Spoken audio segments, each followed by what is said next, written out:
A little more than 10 years ago, my grandmother struggled with Alzheimer's for a number of years, and she passed away.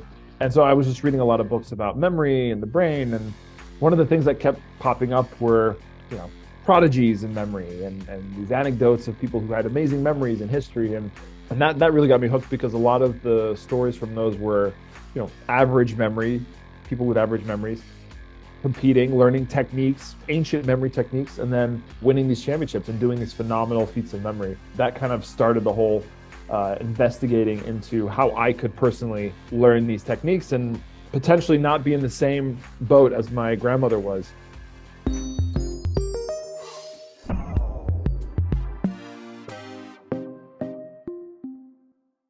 Nelson Dellis, 5 times U.S. memory champion, author and keynote speaker on today's podcast. I'm super excited to be having this conversation with you, my man. Hey, Greg, thanks for having me. Oh, well, thank you for being here. I mean, brain and memory and mental health and, all this world that we live in today is so important, right? Really looking after that brain health and it begins with memory, I would expect. Yeah. I mean, I started on this journey over a decade ago, and back then, doesn't sound like that long ago, this was something I really had to explain to people, like why bother? But now it's, I guess since the pandemic, where people are really now aware of self-improvement and mental health and the effects that, interacting with others or the lack thereof can affect your brain. Correct.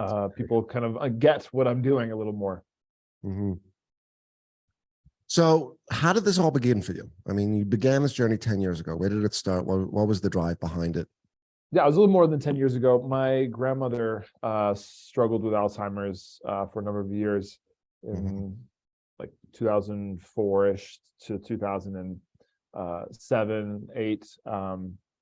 And she passed away from complications related to it. And that's when leading up to that, more and more as a family, we realized just how it was such a devastating disease for her and how it kind of affected us, the loved ones. Right. And so I was just reading a lot of books about memory and the brain. And one of the things that kept popping up were, prodigies in memory and these anecdotes of people who had amazing memories in history and these competitions supposedly that were out there where people could showcase their memories. And that really got me hooked because a lot of the stories from those were, average memory, people with average memories competing, learning techniques, memory techniques, ancient memory techniques, and then winning these championships and doing these phenomenal feats of memory. And I was like, what are these ancient strategies? I had some little tricks in school, some mnemonics to help me remember the planets and, Right. more complicated later on, some formulas for my physics classes or whatever. But other than that, was there anything much more to that? And apparently there was. So that kind of started the whole investigating into how I could personally learn these techniques and potentially not be in the same, boat as my grandmother was. Yeah. I was very young. I'm still very young, but I wanted to see if there was anything I could do now to help set up older Nelson down the road. Right. Well, that's actually, I relate a lot to it. I was sharing with you a little bit before the show that my grandmother also suffered with Alzheimer's for 15 years. That's crazy. It was awful. And physically as healthy as she could be, my poor mother, I mean, it was very difficult on her, right? Because you go and you see someone and there is no memory and there is no brain health. And, for a lack of a better description, you turn into a vegetable and it's sad, right? So Alzheimer's, I know you do a lot of work in it. Is it hereditary? I mean, is it? I think that's still up for debate. I do know that the early onset Alzheimer's is more genetic based, which thankfully that wasn't her case. But I still just want to be prepared. Right. And our brain ages, our bodies age. So even if that's not my fate, I still want to value my mind and my memory while I still have it at its optimal force and see if I can make it even stronger. Right. Right. I'm not happy with the way necessarily that I I mean, now I am, but back when I was thinking about these things, I wasn't happy how my memory performed. I'd forget a lot of things like anybody does, and would like to have improved on that, and I did. Right, right. I'm just thinking about myself this year. I feel like I, I've had memory issues. Like I find myself going, oh my gosh, I forgot to send the invoice, or I forgot to send the proposal, like important stuff, not like where did I put my wallet, or where did I put my keys, but certain things. And, I was trying to figure out what it was. And, for me, it's a lot around how I organize myself, and I had to sort of get back to some of those fundamentals. But if you were to give someone advice, or if there were things people can start practicing to improve memory, to work that muscle, and I like what you said earlier, which is like your brain is a muscle, it grows, it develops, it gets stronger. And as you said that, a light bulb went off in my head, which is the same reason I go and physically work out, is the same reason you want to work that brain out. So what would be some things we can do, or tips, practices? Yeah, I mean, I think the first thing tip I can give is something that's very obvious, is to just start using your memory more. Like you said, it is, and like I say, it's a skill. And the more you use it, the more comfortable you are with it, and the better it becomes. And memory has this funny thing of being very attached to your own self-belief about it. So if you're one of these people that, there's many people, think that you have a poor memory, you just kind of live into that voice, that's who you are. You're forgetful Nelly or whatever, right? Then you're going to forget more, because you just don't really try, and you just kind of succumb to that. But as you start training your memory, and by training, there can mean a lot of things, but essentially just using your memory more, you can build a confidence in that. And then that just kind of snowballs into this effect where you really believe and can memorize more than you used to. So I think people, especially in this day and age where there's so much technology in our face that allows us to offload our memory, it's a lot more tempting to not use our memory, and it feels like more of a chore to do it. I'll give you that. And then that's where memory techniques come in, because that makes it a little more fun and interesting than the tedious rote memorization. But you'll find that memory can be fun and addicting. When you have this superpower and you realize, like, shit, I can memorize like a room full of people's names. That's an addicting feeling, because suddenly you feel like you're tapping into something that was always there. You just, didn't know about it. And you feel like you're on kind of another level than the majority of people. So starting with that is just go out there and really try to make an effort to not always offload that information. Now, I'm not saying try to remember everything, because you'll get quickly overwhelmed, but take a second. If somebody's giving you their phone number, take a second to try to remember it, and if you don't, it's okay to ask for it again. Nobody expects you to be a computer. And then maybe later when you get home, give it some time, and then enter it in your device, right? Things like that, where you kind of have a step in between of just immediately offloading it. You maybe take a moment to process it. Right. Such simple advice. I love what you said, which is just start using your memory, right? And the other thing that you said, which was really important, just in case the audience didn't hear, was we got to be very conscious of defining ourselves and then living to that narrative, right? It's too easy, right? As you said, forgetful Nelly, right? All of a sudden it becomes a calling card, and it becomes an excuse, and it becomes just a way of living, and it works, it wears down. So I was thinking as you were talking, I could remember phone numbers. I do really well with names, and I think it's my job. I stand up in front of audiences, and people are always impressed, right? People love it when you remember their name. They're like, man, how do you remember so many people's names? And it's a thing I go through. Like, as people are introducing themselves, I'll repeat their name in my head, or I'll sort of, associate them with something, and I'll also make sure which really makes it concrete for me, and maybe you could speak to this as a technique, is then actually saying their name afterwards, like using it, right? Which is like, all right, Nelson, tell me a little bit about X, and Susan, tell me a little. And once I do that, then it's there. It's bang. It's like it's locked in. Is that a technique that people can practice as well? Yeah, I hear that technique a lot, but that alone, I don't think is a surefire way to remember someone's name. I do think it is an important part of the process. I usually do that as kind of like the closing of the step by step process that I do mentally. It kind of like solidifies, or it gives an extra level of solidifying to that action that I just did to remember the person's name. Some kind of, essentially what it is a personal review. If you can say it to yourself, whether externally or internally. Externally, provides the actual extra sensory, because you hear it as you say it versus just mentally saying it to yourself. That definitely makes an effect. And also, when you say that, hey, Nelson, grab me a beer or something, if you're going to the bar, there's a consequence to that, right? The person might react in a positive way. He's going to go get you the freaking beer. So there's a memory of that instance too, right? So you're adding kind of meta layers of where that name was placed. So it definitely holds some water, but relying on that alone, I wouldn't say, because I've seen people just do it blindly. Like they say, I say, hi, I'm Nelson. They say, Nelson, nice to meet you. I mean, in fact, if you can delay that repeating of the name, that's really where it's worth more.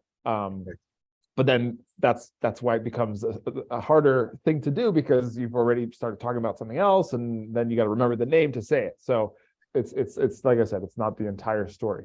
Right. Have you ever heard the stat on how many thoughts we have per minute? Something like 2,000 to 3,000 thoughts on average per minute we could go through. Is that it? I've heard some big numbers like that. That's fascinating. Yeah. And it's crazy, right? I mean, so a lot of these are subconscious. I was thinking as you were talking, I remember vividly my first, it was English class. I was at grade 3. We had to memorize a paragraph and we had to monologue it back, right? And it's like, how are you going to memorize this page, right? It was a paragraph, not even a page. And it was, you read the first line and you memorized the first line. And then you read the first line and the second line, you memorized the first and the second line, and then you memorized the first and the second and the third, and you just followed that, right? Yeah. And I've used that ever since, specifically as a presenter and as a keynote speaker. So, okay. Is that another technique? Is that like, did I just fall ass backwards into it? No, that works. The only issues with those is, one, it's boring as hell. It's very tedious. And you can imagine the larger your lines are, or the set of data that you're memorizing, that grows exponentially, right? Because you're double backing, n times the number of, and it's what do you call it? It's exponential in terms of how much you have to do versus how much there is. So that's one thing. The second thing is that if you lose some of the information, you've lost potentially the rest, or it's you don't know where to go get it. It's hard to kind of jog the memory unless you maybe start back over again. So the way that you've cemented it in your mind isn't very flexible. On the other hand, what you're doing is very procedural, kind of like muscle memory. So that kind of memory tends to stay more ingrained longer. But again, the process isn't very welcoming, and it's a lot of work. So what would be a better technique to do in something, in like if I'm trying to sort of memorize a document or a section? What yeah, so I've been alluding to other things that are better. I haven't said anything yet. So essentially, your techniques suck. Let me tell you how to use them, right? Yeah. No, I mean, these are common techniques that you kind of have to figure out in school, and nobody really ever tells you what is the proper way to memorize, right? Which is absolutely insane in my mind, because from day one in school, you're expected to memorize. Nobody ever tells you how to use the memory. Just like do it, right? But what if there was a class that kind of introduced students at a young age on the proper way to memorize something? Not even explaining like how the brain works, but just like, here, do it this way. This has been proven to be more effective than just this weird rote repetition thing that we all do. That's not always super reliable. But anyway, so the techniques are based off of visualization and organization. And then, so those are kind of the first two steps of how to treat information. And then depending on what you want to do with it, that's also a big part of it. Do you need it for 5 minutes and then you can forget about it? Do you need it for tomorrow? Do you need it for the rest of, would you like it for the rest of your life? Like, is this something you just want to know in your mental database? So what you do then is how do you review the information? Our brains need to review information over time to keep it there and to solidify it into our long-term memory. If we don't do that, we are designed to forget stuff. That's just how our brains work. There's research showing this forgetting curve that we all have with information. We naturally kind of forget all at the same rate, unless we review at certain points. And then that forgetting curve kind of tapers off less dramatically, and eventually that's what we all know as long-term memory. Right. So these first two parts, the visualization and organization or storage. The first part is how do I turn what I'm trying to memorize into a mental picture, right? And this comes back to, the idea of association. Now, this idea of association, what does that mean? Well, usually you look at something or you read something or you hear something and you try to say, like, what does that remind me of? What does that associate to personally to me? And oftentimes we can do this very quickly. Sometimes there's information that it's not so obvious. And then you have to come up with strategies to force that. But this association idea or visualization is really more than just thinking about the other thing. It's really about seeing it in your mind and experiencing it as lifelike as possible with as much sensory data as possible. Can you see it? Can you touch it? Can you feel it? Smell it? Taste it? Those are things you need to imagine when you're associating or visualizing the information. Then once you have that picture for whatever it is you're memorizing, where are you going to place it in your mind so that it's easy to retrieve? The most common problem people have with forgetting things or having trouble recalling things is not that they forgot it outright, like they're an amnesia patient, right? Like, I've never seen this before. Usually, you know it, or you used to know it, and then someone just needs to give you a little bit of a clue, or you're reminded of it later, and then you're like, oh yeah, I know that, or you recognize that you knew it, you just couldn't come up with it. That's a very common experience, but people still say, like, oh, I have a bad memory, I forget everything. If you recognize it, that means you didn't forget it. It's just somewhere in that can up there, placed in some like dark corner, that you just didn't see. But how do you reliably organize all these things so that when you want to go retrieve something, the capital of Australia, it's in my little file cabinet over here for capitals. How do you if you can go and navigate your brain that way, you're going to be able to recall the information more frequently. So there are techniques to do that that have been around for millennia, that ancient civilizations would use because they didn't have anything else, right? To store these storylines of their family and these massive compendiums of knowledge. You just nailed the word, which is stories. I've used this line in teaching when running some different classes, which is we think and feel through stories. We are imaginative beings. We see pictures, right? And I was visualizing also as you were describing that, right? Like taking that little category and sticking it in a little box, and that little box that's over here. And it's a very powerful because again, if we think, if we sense, if we feel through stories, then using the visualization and the association and that storytelling is part of what actually is going to work, right? I mean, that's why these things work. And I was going to say, I mean, I think you were just kind of alluding to it, but I think as humans, with one thing through history that we've always had and that we gravitate to and that is important to us is stories. That's I think that's almost essential to being human is this idea of stories. So, going back to the name of your podcast, and I'm jumping the gun, but, if one other thing that's amazing about kind of tapping into these memory techniques is I feel like you're tapping into what it means to be human. And you really feel that too, when you can really use your memory and the way you're using the memory with these techniques, it feels so human and normal and familiar. Which is great because it invites you back to actually use your memory more. Hey, so sorry to interrupt, and thank you for listening. I hope you're enjoying the show. If you like today's episode and you want to learn more about some of our programs like the Better Leader program that can change your life, go ahead and click the link below. Right. And you get to share that knowledge and those stories, right? Elephants have amazing memories. Do you ever talk about elephants, by the way? Yeah. One of a charity that I started around Alzheimer's and raising awareness, its logo is an elephant for that specific reason. They had them, and I believe dolphins have, in the animal kingdom, have phenomenal memories. And they hand down their ancestry knowledge and stuff. Incredible. Very cool. Just one more thing around visualization association. When I teach storytelling for presentation skills, right? You teach them like a format for the story, call it, you got your hero's journey, you've got the story mounts, and there's a couple things that you can do. But at the end of the day, the more effective your story is going to be is the more detailed your story is. So when you're painting the very specific details of the character, of the environment, of the colors, of the scene, of the air, of like you appeal to the five senses in your storytelling, and people will walk out of from that session and they will remember the story, as long as we've done it very, very, very well. But if you haven't added in those very specific details, right? And when I tell stories, I'll be like, he was running across the grass and the grass was really short and it was that sharp blade grass and it was kind of in the fall, so it wasn't so green. And he got over to this chain link fence and it rattled a little bit and he climbed over and it had some spiky edges on the top, and people will literally remember all of these, right? So cool. Yeah. So I'm super interested in like your memory competition, because I was watching some of your videos and like, that's insane. So can you walk us through what these competitions are, what the stages are, what do you have to memorize?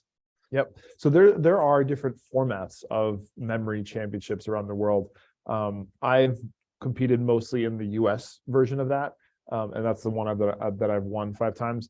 But I have competed in the world championships and like the UK championships, and some other championships in other countries that follow a different format. But essentially what it is a day or multi-day event where there are different memory disciplines. Basically, there's a clock, there's some data to memorize, you get that amount of time to memorize or to look at the information, and then you're expected to recall as much of it as accurately as possible in some other time frame, without obviously seeing what you just memorized. So some of the things they test you on, and this is across both competitions, is names and faces. So they'll give you headshots of random people with first and last names. You have to memorize those.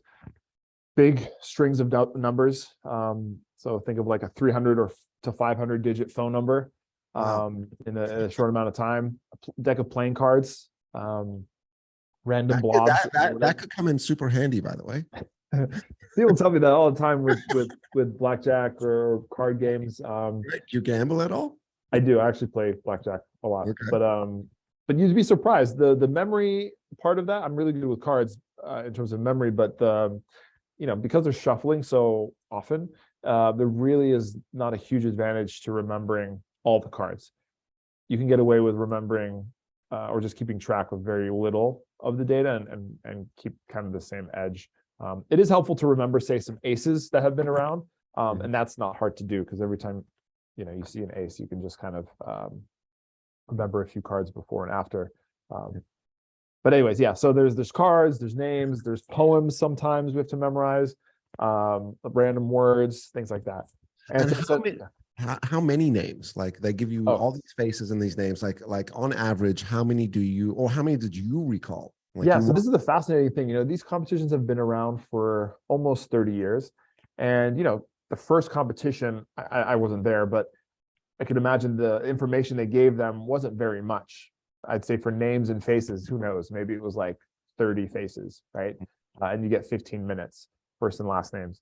But now, because the bar keeps getting raised and people break the records, they have to put more and more data to challenge the competitors that have been training and expect to break more records. So currently now at the US Championship, they give you 370, is it 200 and 270 different you better names. remember this, boy. Well, it's always changing, and I haven't done this in a while. Okay. 270 faces and names is like sort of stage one, and you got to get past that. Yeah. And then so my record, and it's still the US record from a couple of years ago, is 235 points. You get a point for each first last name. So I missed a few, but that's in 15 minutes. So to remember over 200 names in 15 minutes. And then, question. So you memorize all these names and like you get the 200 and some odd names, 200 and some odd points, and then you got to go to the next level, right? How much do you now, in quotations, dump out, which is like, okay, I've just memorized all of that. I've got to clear space out, like I got to clear the cache out to now go through the next stage, or is it you're just stacking on top? Yeah, so going back to that idea of organizing data, the way in which we do that, it doesn't quite work like that. There is no need to do that because you're actively storing it somewhere else. And it doesn't interfere with what you just had. And like I was saying, that third component, the review, which keeps it for longer, if you don't review what you just put in there, then it'll just, dump itself out eventually. It's like the garbage collection. If you're familiar with programming, you don't have to delete variables if you don't use them, but eventually the program will just kind of like clean them up. So that's what will happen. But in terms of how do I do that, or how do we do that at the competitive level, we use these things called memory palaces, which are basically mental organizational structures that are based off of real life places, physical spaces that we know. It could be your house, the office that you work in, your gym, a walk through a park nearby your house. So we map these physical places to a route in our head, and we visualize it, and that serves as kind of like the holding zone for the pictures that represent the information. And so I can remember a deck of cards that I've stored in my my parents' apartment, and then when I have to go recall that deck, I just go to my parents' apartment and I just walk through it and see what I placed there. And then say I memorize a deck later, I'm just going to use a different memory palace, say my childhood home. And they're totally different places, so it's not like I confuse one with the other, because all that other stuff is in another place. So that's how we're able to kind of put different things and not have them kind of cross over. It sounds kind of wild. It sounds kind of like more effort than just memorizing it, but it actually it's proven to be super effective. Super cool. So simple, and like, I mean, easy to not easy, but easy to apply. I mean, applicable is a word. It is very simple. It sounds complicated in a way, because you're like, well, why would I go and think of this other thing and then place all these pictures of things that aren't the thing there? Like, why don't I just look at the information? But it's one of these things where you want to take advantage of what our brains are really good at, and that is visualization and spatial information. And that's why it works so well, and that's why memory athletes are able to do these things that seem impossible, memorizing thousands and thousands of pieces of information almost effortlessly, and with a high, almost perfect recall. Wow, super cool. You teach this, right? You teach memory? So I'm a memory coach. I've written books on it, have been published. I do it on my YouTube channel, and then I have private courses and private coaching. Yeah, and you're doing this with like businesses? You're doing this at schools? Both? Yeah, I do it all the above. Everybody has a memory, and everybody in their own field or whatever they're doing in life can benefit from an amazing memory. So most of it is in the corporate world. You can imagine why, but I've worked with students, athletes, seniors, just aging, wanting to have a sharper memory. Yeah, you nailed the word, which is sharper memory. And like as we were discussing before, like any other muscle, if you don't use it, you lose it, right? So talk to us about your books. What's the title, and where can people find it, and what can they learn from those? Yep, at the moment I have two books. One is called Remember It. And it's kind of, that was my first book, and it's pretty much the foundational stuff that I talk about, with tips to help you kind of with daily kind of common situations that people have with their memory. And then I wrote a children's version of that, children's more like middle school age appropriate. It's a little more colorful, fun. It's also a really good read as an adult. I honestly sometimes prefer to read that one because it's so a little more out there. But it's great for kids between 10 and 14, ideally. And that one's called Memory Superpowers. Cool. And both are available on Amazon or Barnes & Nobles. You can find it easily online. Amazing. Well, I asked all the guests if I could get a signed copy. I'm obviously gonna I'll send you one for sure. I always do, but I take those books and I give them out to someone, and then I take the signed copies and I stick it on my shelf. So there you go. I'll message you afterwards, and we'll get that organized. That's amazing. And then in regard to your YouTube channel, what is it about? Like instructional videos and things people can watch and see, and they can see in competitions and learn more about this world?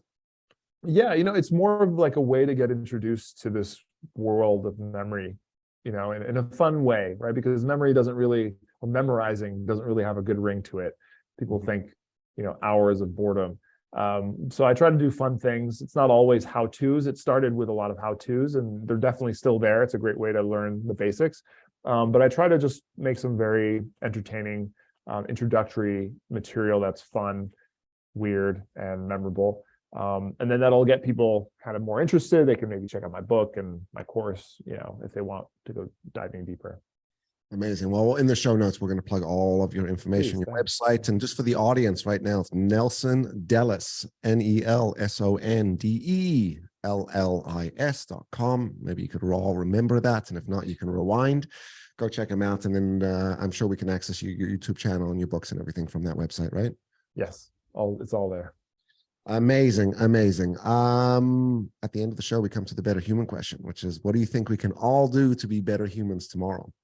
Yeah, and I knew you were going to ask me this, so it's kind of what I was saying before. Is I think valuing your mind and the importance of your memory, and knowing that we all have an amazing memory, and that the more you use it, the more you're tapping into, being human. And I think if we all kind of explored that a little more, I think we'd all be better people, better humans. That's amazing. I should have asked you this question before, but I'll ask it now.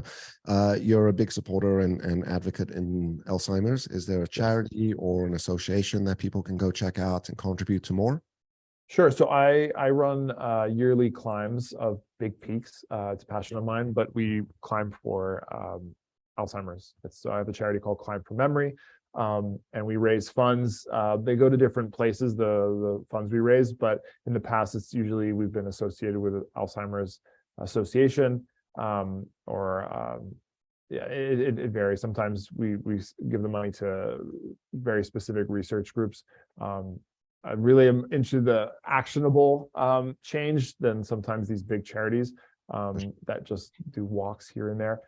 So it varies, but you can learn more about the charity. It's climb, the number 4 memory.org. Cool. Well, we're going to put all that those links in there as well. And you've climbed Everest 3 times? I've been up Everest 4 times. I haven't summited, but I've had 4 expeditions, nearly been to the top. It's one of these long-standing goals of mine that for whatever reason is evading me ever so slightly, but I'm close. I'll get it one day. Fifth try will be the one. Not one day. This is the year. You'll hit the summit this year, right? Yeah. Well, I have children now, so it's a different consideration. So it might have to be the year after. But yeah. Yeah. That's what kids will do, right? Amazing. Nelson, this was an awesome conversation. It was a reminder of how important it is that we look after our brains. And one of the ways to do so is through memory techniques. It's important for our human connection. It's important for our relationships, important for us to share stories and history with people.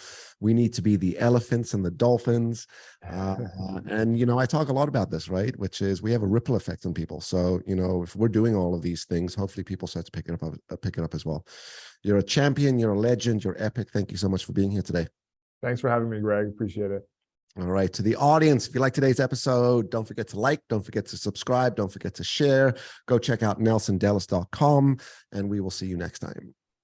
Hey, thanks for listening today. And if you enjoyed today's episode, you're going to love the next one.